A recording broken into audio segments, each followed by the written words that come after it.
ഇടുക്കിയിലെ സാഹസിക വിനോദ കേന്ദ്രങ്ങളിൽ ഭൂരിഭാഗവും പ്രവർത്തിക്കുന്നത് അനുമതിയില്ലാതെ 25 കേന്ദ്രങ്ങളിൽ 4 മാത്രമാണ് അനുമതിയുള്ളത്.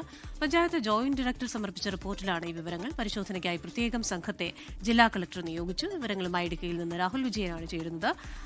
രാഹുലെ, മുൻപ് നമ്മൾ കണ്ടതാണ് ഈ ആകാശ വിരുന്നിലൊക്കെ ആകാശത്ത് കുടുങ്ങി ഒരു കുടുംബം മണിക്കൂറുകളോളം കിടക്കേണ്ടി വന്നത്. അതുപോലെ തന്നെ പലയിടങ്ങളിലും കൃത്യമായ മാനദണ്ഡങ്ങളില്ലാതെ പ്രവർത്തിക്കുന്ന ഉപകരണങ്ങൾ, അതുപോലെ തന്നെ അത് പ്രവർത്തിപ്പിക്കുന്നവരുടെ യോഗ്യതയില്ലായ്മ, ഇങ്ങനെയുള്ള കാര്യങ്ങളൊക്കെ പലപ്പോഴും ചർച്ചയായിട്ടുണ്ട്. ഇപ്പോൾ ഈ റിപ്പോർട്ടിലും ഇക്കാര്യങ്ങൾ തന്നെയാണല്ലോ പറയുന്നത്.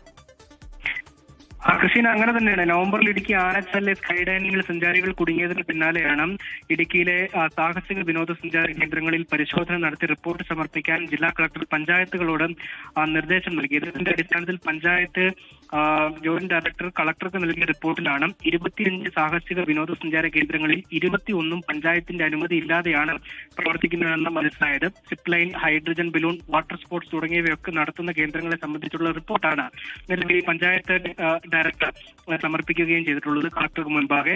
ഇതിന്റെ അടിസ്ഥാനത്തിൽ സാങ്കേതിക പരിജ്ഞാനമുള്ള കൂടുതൽ ആളുകളെ നിയോഗിച്ചുകൊണ്ടൊരു പരിശോധന ഈ കേന്ദ്രങ്ങളിലെല്ലാം നടത്താൻ കളക്ടർ നിർദ്ദേശം നൽകിയിട്ടുണ്ട്. ആ പരിശോധനയുടെ അന്തിമ ഫലം കൂടി വരുന്നതിന്റെ അടിസ്ഥാനത്തിലായിരിക്കും ഈ അനുമതിയില്ലാതെ പ്രവർത്തിക്കുന്ന സാഹസിക വിനോദസഞ്ചാര കേന്ദ്രങ്ങളെല്ലാം അടച്ചുപൂട്ടാനുള്ള ഉത്തരവ് വരിക എന്നുള്ള കാര്യമാണ് ഈ റിപ്പോർട്ടിൽ പറയുകയും ചെയ്യുന്നത്. എന്തായാലും കർശന നടപടിയുമായി ജില്ലാ ഭരണകൂടം മുന്നോട്ട് പോവുകയാണ്. അനുമതിയില്ലാത്ത എല്ലാ സാഹസിക വിനോദസഞ്ചാര കേന്ദ്രങ്ങൾക്കെതിരെയും നടപടി ഉണ്ടാകും. ഇനി ഒരു അപകടം ഉണ്ടാകാതിരിക്കാൻ വേണ്ടിയുള്ള മുൻകരുതൽ എന്ന നിലയിലാണ് ഇത്തരം ഒരു നീക്കം എന്നുള്ളതാണ് ജില്ലാ ഭരണകൂടത്തിന്റെ വിശദീകരണവും.